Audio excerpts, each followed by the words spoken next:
우리 하나님은 날마다 새 일을 행하십니다. 날마다 새 일을 행하신 하나님은 특별한 경우를 제하고는 사람을 통해서 일하시죠. 어떤 사람입니까? 영과 진리로 예배하는 사람입니다. 영으로 예배한다라고 하는 것은 성령님의 이끄심을 따라 예배하는 것이고, 진리로 예배한다라고 하는 것은 진리의 말씀 앞에 나를 조종하고 순종하는 것입니다. 오늘도 성령의 이끄심을 따라 진리의 말씀 앞에 나를 조종하고 순종하기만 하면 하나님은 그런 우리를 당신의 새 역사의 주인공으로 삼으실 것입니다. 이번 주간은 우리가 새학년 특별 새벽 기도회로 새벽 기도를 지나가는 가운데 있습니다. 새학년을 맞은 우리 다음 세대, 우리 자녀들에게 우리가 줄 수 있는 최고의 선물 중에 하나는 바로 하나님 말씀인데, 그것이 바로 오늘 우리가 본문으로 보고 있는 야베스의 기도입니다. 이 역대상 4장 9절에서 10절까지의 말씀을 가지고 한 주간 동안 우리가 말씀을 함께 묵상하고 나누고 있는데, 이 야베스의 기도는 강력한 기도의 위력을 보여주고 있습니다. 짧은 두 절로 되어 있는 기도이지만 그 기도 안에 강력한 위력이 있고, 또 우리 자녀들이 이랬으면 좋겠다라고 하는 그런 기도가 이 말씀 가운데 담겨져 있죠. 본문의 세 가지 핵심이라고 하면, 그것은 첫 번째는 고통 중에 태어나서 존귀한 자가 되었다는 것입니다. 이 야베스라고 하는 뜻은 고통, 슬픔이라고 하는 뜻이고, 또 9절에 수고로이라고 하는 것은 오체부라고 하는 단어인데, 이것도 슬픔, 고통의 뜻을 가지고 있습니다. 또 10절에 근심이라고 하는 것은 아체부라고 하는 단어인데, 몹시 슬퍼하다라고 하는 그런 뜻입니다. 그러니까 고통 중에 태어났고 고통 중에 삶을 살았지만 그의 삶은 결국 존귀한 자가 되었다. 두 번째는 하나님이 그가 구하는 것을 허락하셨다는 것입니다. 그러니까 야베스는 기도를 통해 자신의 운명을 바꾸고 환경을 극복한 그와 같은 삶을 살았다는 것이죠. 그의 기도의 내용은 네 가지입니다. 복에 복을 더하소서, 지경을 넓히소서, 주의 손으로 도우소서, 환난을 벗어나 근심이 없게 하옵소서. 이 역대상의 기록의 목적을 보게 되면 어떤 목적을 가지고 이 말씀이 기록되어 있다라고 하는 것을 보게 됩니다. 두 번째 언약 백성들을 격려하고 그들이 언약 백성으로서 충실하게 삶을 살아갈 수 있도록 그것을 상기시키고 격려하기 위한 뜻으로 이 역대상의 말씀이 기록되었습니다. 에스라는 BC 457년에 일단의 유대인들을 이끌고 예루살렘으로 귀환해서 영적인 지도자로서 이스라엘 백성들을 이끌었습니다.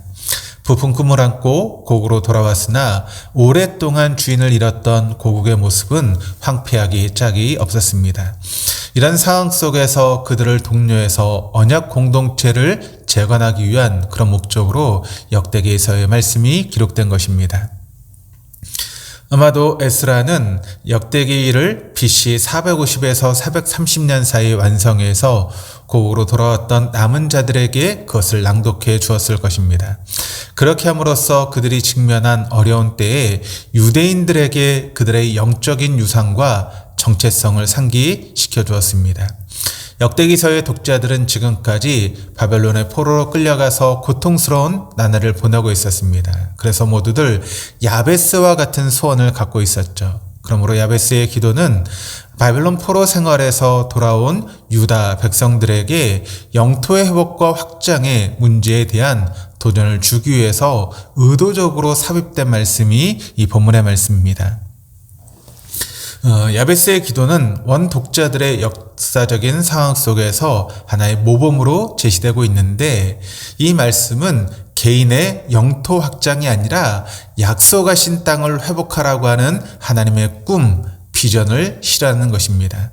그러니까 이 말씀은 개인을 위한 말씀이 아니라 공동체를 위한 하나님의 말씀이라는 것이죠. 그리고 하나님 명령을 따라서 언약 공동체를 회복하기 위해서 가나안 백성을 내쫓아야만 되는 그런 상황이었습니다. 따라서 가만히 앉아서 기도만 하는 것이 아니라 나가서 직접 싸워야 했고, 그렇기 때문에 기도가 필요할 수밖에 없었습니다. 그런 면에서 볼 때 우리의 다음 세대들, 우리의 자녀들의 처한 상황과 너무나 흡사하다라고 하는 것을 계속 말씀을 드렸습니다. 오늘은 세 번째 시간으로 주의 손으로 도우소서라고 하는 그런 말씀을 보도록 하겠습니다. 우리가 첫째 날에는 나에게 복을 더해 주십시오라고 말씀을 함께 나눴습니다. 지금 야베스는 지극히 어려운 상황 가운데 있었습니다. 오죽하면 이름을 야베스, 고통, 슬픔이라고 지었겠습니까? 그런데 그가 그와 같은 고통스럽고 슬픈 상황 가운데 그는 주저앉고 절망한 것이 아니라 그런 상황에서 하나님께 기도하는 놀라운 삶을 살았다는 것이죠. 또 두 번째 우리가 살펴봤던 말씀은 내 영토를 넓혀 주십시오. 내 지역을 넓혀 주십시오라고 하는 그런 기도입니다. 그러니까 이것은 개인적인 욕망과 이기적인 욕심으로 드리는 기도가 아니라는 것입니다. 하나님이 주신 꿈, 그 비전을 품고 그 하나님의 그런 비전 안에서 하나님의 영토를 넓혀가는, 그래서 우리가 어제 윌리엄 윌버포스에 대한 그런 이야기를 나누면서 하나님의 꿈과 비전에 대해서 함께 말씀을 나눴죠. 세 번째는 오늘 말씀을 통해서 주님의 손으로 나를 도우셔서 불행을 막아 주십시오라고 하는 그런 기도의 제목에 대해서 함께 보겠습니다. 여러분, 믿음이라고 하는 것이 무엇이겠습니까?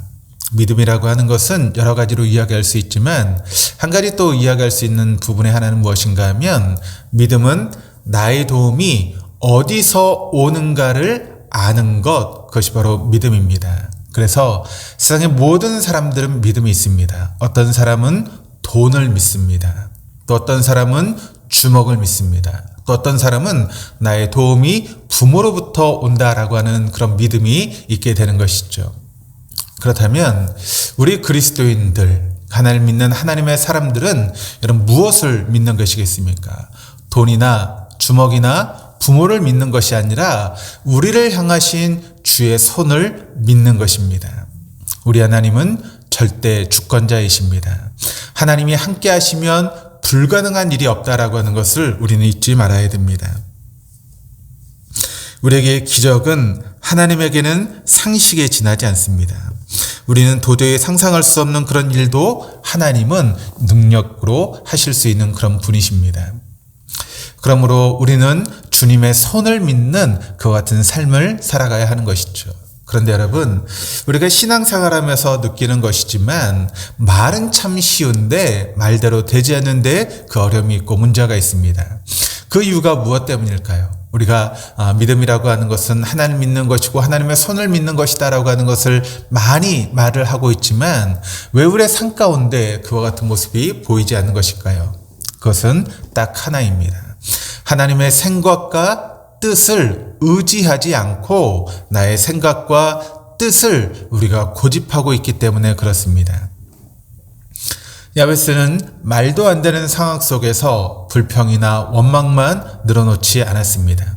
야베스는 말도 안 되는 상황 속에서 다른 사람이나 환경을 탓하지도 않았습니다. 야베스는 그 상황 속에서 눈을 높이 들어서 주님을 바라보았고 주님께 모든 것을 맡기고 기도했습니다. 그러나 야베스는 기도만 하진 않았습니다. 기도하면서 순종하고 기도하면서 끊임없이 자신을 조종해 나갔던 것입니다.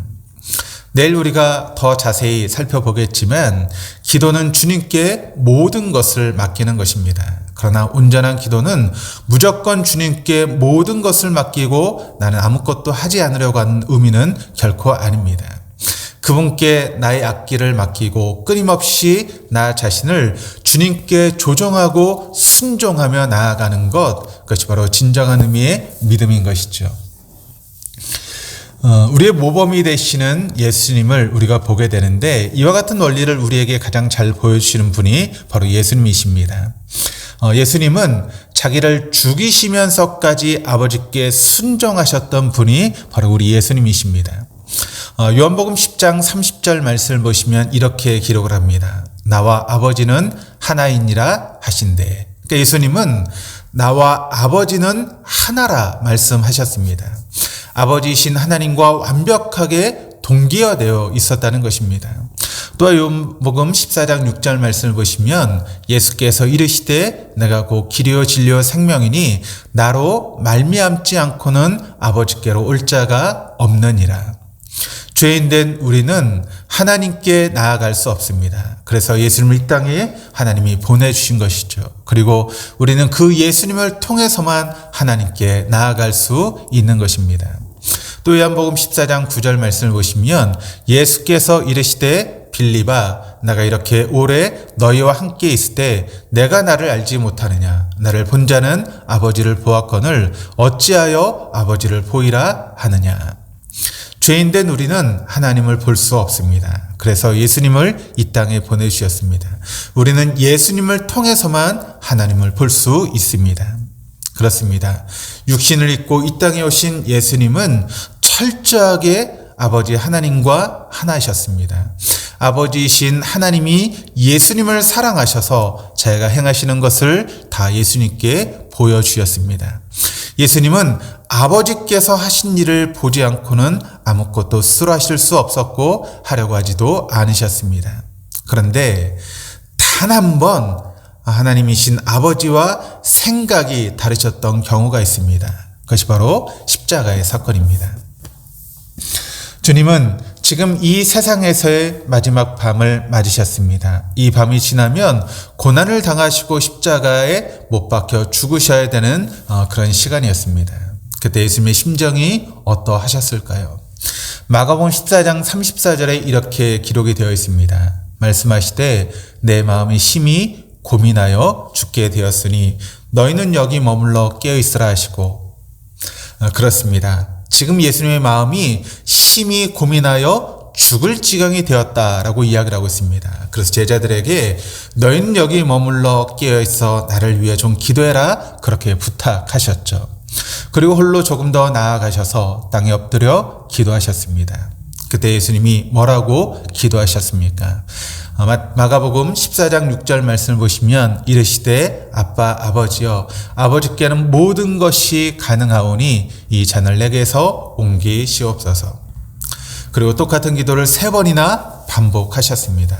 왜 그렇게 하셨을까요?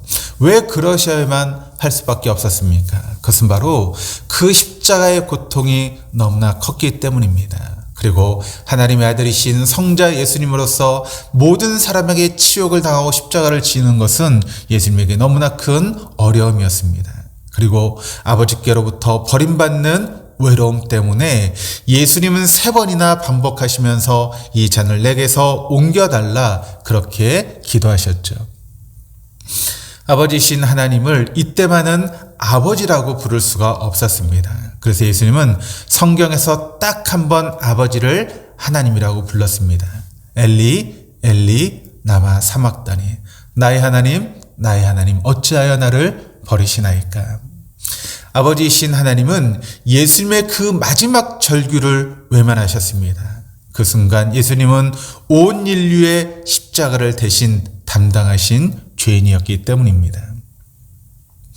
예수님은 결국 어떻게 하셨습니까?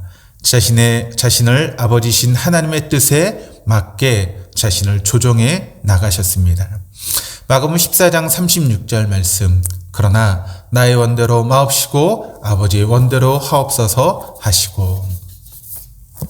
처음부터 끝까지 아버지와 하나이셨던 예수님이시지만 이때만은 하나가 되실 수가 없었습니다. 그래서 3번씩이나 거듭 아빠 아버지 이 잔을 내게서 걷어주세요라고 부르짖었습니다. 그러나 예수님은 자신의 뜻을 고집하지 않으셨습니다. 그것은 내 소원이고 내 뜻이지만 내 소원대로 내 뜻대로 하지 마시고 아버지의 뜻대로 하십시오라고 하는 기도를 잊지 않으셨던 것이죠. 누가는 이렇게 내 뜻과 아버지의 뜻 사이에서 고민하며 아버지의 뜻에 맞게 자기를 조정하는 예수님의 모습이 얼마나 인상적인 모습이었는지 몇십 년이 지난 후에 그때의 상황을 기억하며 이렇게 증언하고 있습니다. 누가복음 22장 44절 예수께서 힘쓰고 애써 더욱 간절히 기도하시니 땀이 땅에 떨어지는 핏방울 같이 되었더라. 얼마나 고민하고 얼마나 하나님의 뜻에 자신을 맞추는 것이 어렵고 힘들었든지 땀방울이 변해 핏방울이 될 정도로 그와 같이 고민하며 자신을 조정해 나가시는 예수님의 모습을 우리에게 보여주고 있습니다. 왜 그렇게까지 하나님의 뜻에 우리를 조종해야 하는 것입니까?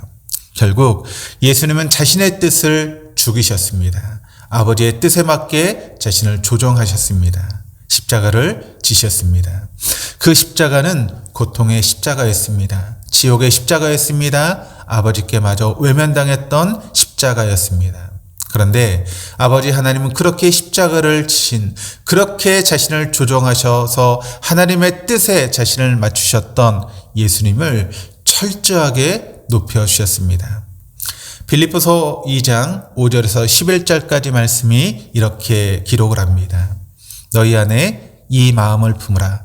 곧 그리스도 예수의 마음이니 그는 근본 하나님의 본체시나 하나님과 동등됨을 취할 것으로 여기지 아니하시고 오히려 자기를 비워 종의 형체를 가지사 사람들과 같이 되셨고 사람의 모양으로 나타나사 자기를 낮추시고 죽기까지 복종하셨으니 곧 십자가에 죽으심이라.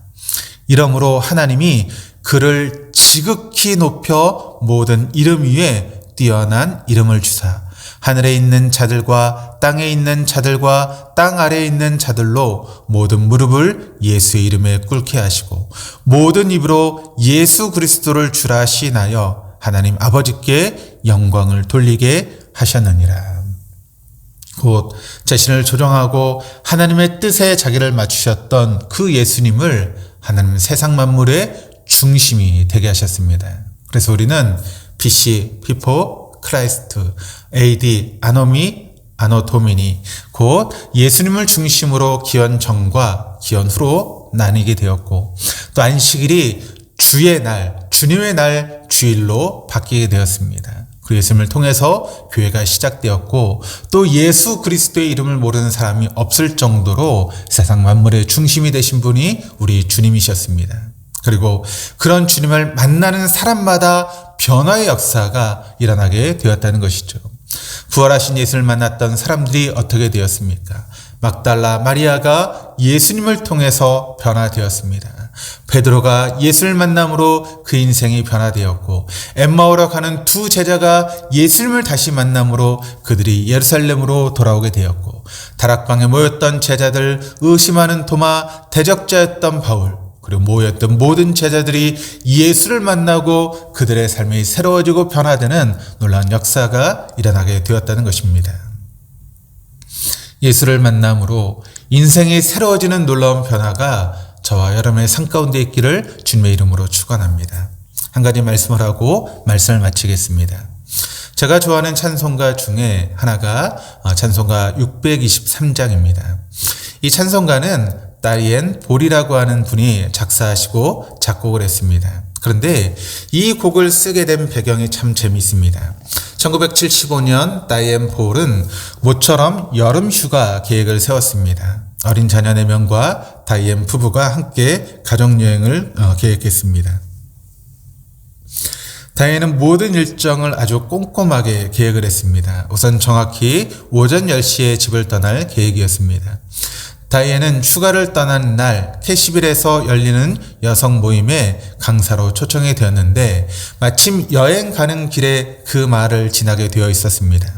12시에 모임 장소에 도착해야 하므로 10시에 출발하면 시간이 딱 맞을 것 같았습니다. 여행 당일이 되었습니다. 그런데 남편에게 급한 일이 생겨 아무리 서둘러도 11시 전엔 출발할 수 없었습니다. 초청받은 강의에 1시간 정도는 무조건 늦게 된 것입니다. 이미 오래전에 정해진 약속이라 강의 시간을 갑자기 변경할 수도 없었습니다. 많은 사람들이 대책 없이 강사만 기다리고 있을 것을 생각하니 마음이 계속 타들어갔습니다. 남편이 일부러 늦게 온 것도 아닌데 급히 일을 마치고 돌아온 남편에게 버럭 소리를 질렀습니다. 화가 폭발하고 말았던 것이죠. 1분이라도 빨리 출발하자고 남편을 다그치던 다이앤은 챙겨놓은 짐을 서둘러 자동차에 실었습니다.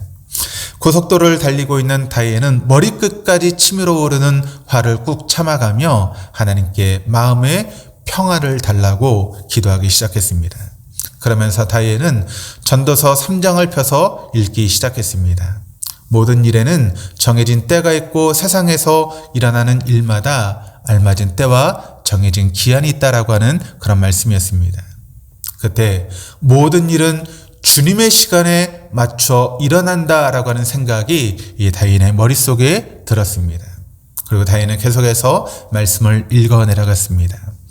전도서 3장 11절 말씀, 하나님이 모든 것을 지으시되 때를 따라 아름답게 하셨고 또 사람들에게는 영원을 사모하는 마음을 주셨느니라. 그러나 하나님이 하신 일의 시종을 사람으로 측량할 수 없게 하셨도다. 이 말씀을 읽을 때 다윗에는 갑자기 하늘에서 찬양 소리가 들려오는 듯 했습니다. 그 순간 하늘의 찬양대가 부르는 아름다운 멜로디가 내게 들려왔어요.